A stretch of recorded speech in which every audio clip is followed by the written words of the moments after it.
अब थिएटर और ड्रामा से जुड़े लोगों के बीच में मैं आ गया हूँ और कुछ लोग यहाँ बैठे हैं। देखिए पोशाक से ही समझ में आ रहा है कि ये लोग थिएटर के लोग, अलग अलग विधाओं के लोग आज हैं। जयपुर के जवाहर कला केंद्र में आके मन बड़ा खुश हुआ मेरा भी। आपका नाम क्या है?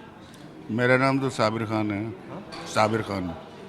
आप क्या ड्रामा हाँ, मैं ड्रामा करता हूँ थोड़ा बहुत। डायरेक्टर? हाँ, डायरेक्टर भी करूँ। तो जयपुर में ये ड्रामा थिएटर का माहौल है ठीक? जयपुर में तो है शुरू से ही, आज से थोड़ी, सालों से है। जयपुर बना जब से ही है। पहले राम प्रकाश थिएटर था, वहाँ नाटक हुआ करते थे। बाद में मिर्ज़ा इस्माइल ने उसको कन्वर्ट कर दिया सिनेमा में। उसके बाद रविंद्र मंच बना, आकाशवाणी में थिएटर हुआ है। तो थिएटर तो होता आ रहा है। अरे मेरा ये कहने का मतलब है कि आज की युवा पीढ़ी, आज के लोग थिएटर ड्रामा में अभी इंटरेस्ट रख रहे हैं। 100% रख रहे हैं। आज की जो युवा पीढ़ी है वो सीधा का सीधा फिल्म में जाकर एक्टर बनना चाहती है, सीरियलों में जाना चाहती है। तो थिएटर को एक मीडियम समझ रखा है। बाकी मैं तो थोड़ा डायरेक्टर साहब आया हूँ ये चुनाव का माहौल पता करने, कुछ इस पर भी राय देंगे? चुनाव तो यार आप आम पब्लिक के बीच में जाकर मालूम करो कि चुनाव की स्थिति क्या है। अरे मैं तो गाँवों में जाओ, वहाँ पता चलेगा आपको। मैं हम लोगों के बयान तो ऐसे होंगे जैसे आप कोई नतीजे पर पहुँच नहीं सकते। आपको मालूम नहीं है शायद, मैं गांव देहात में ही रहता हूँ। मैं बिरले ही शहरों से कार्यक्रम करता हूँ कभी कभी, और मैं गांव देहात से ही लोगों का मूड जानने की कोशिश करता हूँ, क्योंकि मैं भी ये मानता हूँ कि छोटे कस्बे, गांव, छोटे शहरों से ही ज़्यादा मूड माहौल पता चलता है। शहर वाले तो जैसा चेहरा वैसी बातें करते हैं। Correct, correct.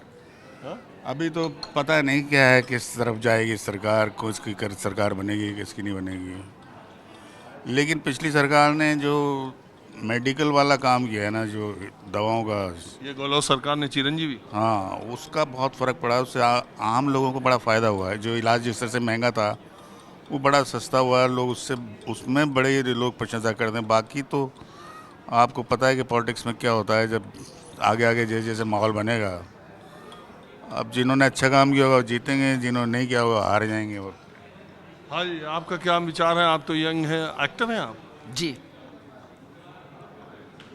तो आपका विचार क्या है चुनाव को लेके? कौन से वाले चुनाव? यही राजस्थान। ये सही बताएंगे आप। देखिए, मुझे लगता है कि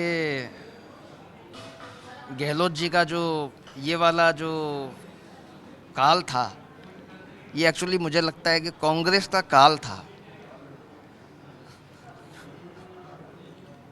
मतलब ये कांग्रेस का काल हो गया, मतलब ये, क्योंकि असल में योजनाएं बहुत हैं। केवल एक चिरंजीवी और आरजीएचएस, ये एक ऐसी योजना है जो पूरे हिंदुस्तान में हमारी स्टेट के पास ही है, मतलब। लेकिन ये बहुत अच्छी योजना है। लेकिन इसके अलावा जितनी भी योजनाएं हैं वो कागज़ों पे ही हैं, वो इम्प्लीमेंटेशन नहीं है उनका। कि जैसे 100 यूनिट के अगर माफ़ी बोलते हैं तो 100 यूनिट माफ़ होने के बाद भी बिल मेरा डबल ही आ रहा है। तो ये एक बड़ी समस्या है। दूसरी समस्या ये है कि इन्होंने मिशन 2030 अभी चुनाव से पहले निकाला है। तो मिशन 2030 में हमको सोचने के लिए इन्होंने बाध्य किया कि मिशन 2030 तक राजस्थान कैसा होगा। तो हमने दिमाग दौड़ाया, हमने सोचा कि 2030 तक ये होना चाहिए, ये होना चाहिए, ये होना चाहिए, ये होना चाहिए, ये होना चाहिए। हमने पॉइंट्स बताए। तो मतलब पिछले इतने सालों से क्या कर रहे थे, जो पॉइंट्स अब निकल निकल के आ रहे हैं, तो पिछले सालों में क्या किया, और ये चुनाव से जस्ट पहले क्यों ये विज़न 2030 का जो निकाला है, ये पहले निकाल लेते तो शायद ज़्यादा अच्छा होता। तो मुझे तो बिल्कुल उम्मीद कम है कि इस बार गहलोत साहब आएंगे।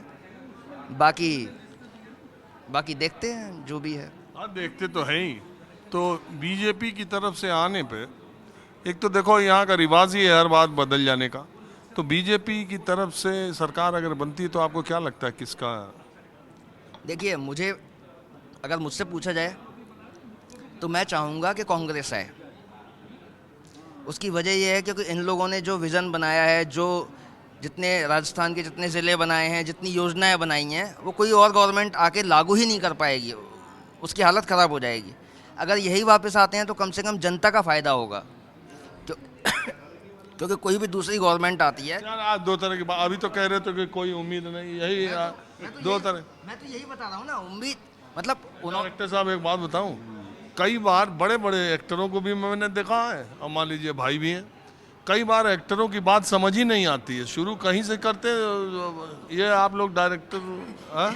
इससे साबित होता है कि हम लोग थोड़ा बहुत थिएटर विएटर कर लेते हैं, इससे साबित ये हो रहा है कि आप एक्टर हैं। मतलब शायद। तो ये क्यों ऐसी बात करते हैं जलेबी की तरह घुमा दे के?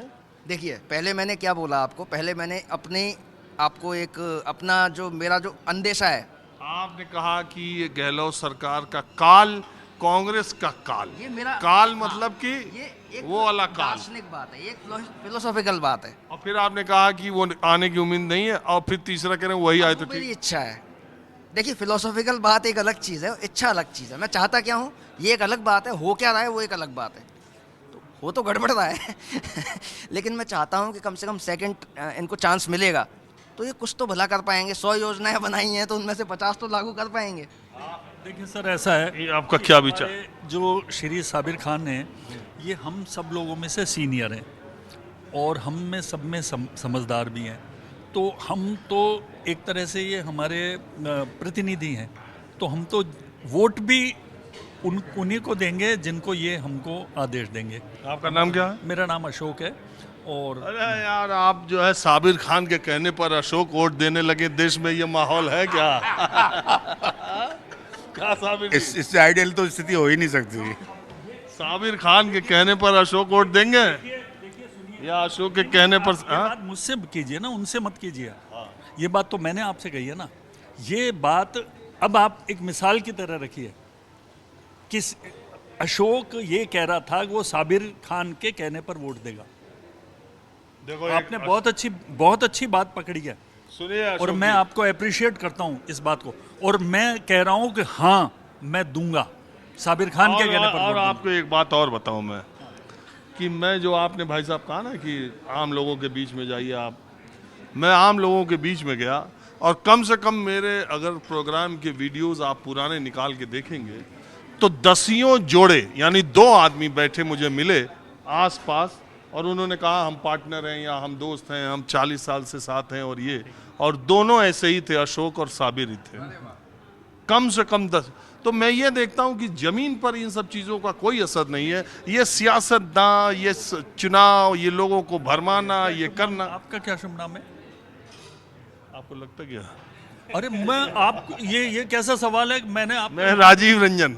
अच्छा, राजीव रंजन। अच्छा, हाँ, राजीव रंजन, बिल्कुल। कुछ और समझ रहे थे? नहीं, मैं मतलब आपके नाम से पहचाना ना वैसे आप। बिल्कुल, बहुत बढ़िया। तो मैं ये बार बार कहता हूँ कि जमीन पर ऐसा मैंने कहीं देखने में नहीं आता। ऐसे यहाँ कॉफ़ी हाउस में भी नाम तो मैं पूछता हूँ इसलिए कि बातचीत का सिलसिला आगे बढ़े, मेरा मकसद सिर्फ इतना ही रहता है। तो आपका नाम क्या भाई साहब? मेरा नाम राजीव मिश्रा है और मैं भी रंगकर्मी हूँ, थिएटर आर्टिस्ट हूँ। तो ये जो हम लोगों की गुफ्तगू चल रही थी राजीव जी, अभी एक राजीव और भी मिले थे, खैर, तो आपका इस पर क्या मानना है? राजनीति के बारे में जो आप पूछ रहे थे कि चुनाव के बारे में, देखिए सर, मैं ये सोचता हूँ कि बदलाव किसी भी मनुष्य का है ना, एक स्थायी स्वभाव होता है, वो बदलाव चाहता है हमेशा। तो चुनाव को भी हम उस नज़रिए से देखें तो कभी कांग्रेस, कभी बीजेपी, अभी कांग्रेस की सरकार चल रही है तो अब लोगों को बदलाव चाहिए तो वो बीजेपी के पक्ष में बोलेंगे। लेकिन मैंने जो देखा है पिछली बार कांग्रेस की सरकार में, क्योंकि मैं कला क्षेत्र का आदमी हूँ और मैं उसी नज़रिए से देखता हूँ कि हमारी कला क्षेत्र में क्या परिवर्तन हुआ, क्या अच्छा हुआ, क्या बुरा हुआ। तो मैंने ये पाया कि कोविड के दौरान जो भी त्रासदी हुई थी, गहलोत जी ने हम सभी कलाकारों को, जो लोक कलाकार हैं, उनको 5-5 हज़ार रुपये की सहायता दी और ये देश में पहली बार ऐसा हुआ कि किसी स्टेट ने सहायता दी। दूसरा, पिछली बीजेपी की सरकार में जो लोक कलाओं से जुड़े हुए प्रोग्राम जो बंद कर दिए गए थे, जैसे कि लोक रंग, जो कि अंतर्राष्ट्रीय स्तर का जवाहर कला केंद्र का प्रोग्राम, वो दोबारा से शुरू किया गया। इसके अलावा लोक कलाकारों के लिए 100 करोड़ की एक योजना भी शुरू की गई, उस पर काम भी शुरू हो गया है। तो कुछ योजनाएं बनी और वो ज़मीनी स्तर पर भी शुरू हुई है, तो मैं उससे काफ़ी संतुष्ट हूँ। और मैं चलिए ठीक है राजीव मिश्रा जी, थोड़ा 2-4 लोगों से और मैं गुफ्तगू करता हूँ।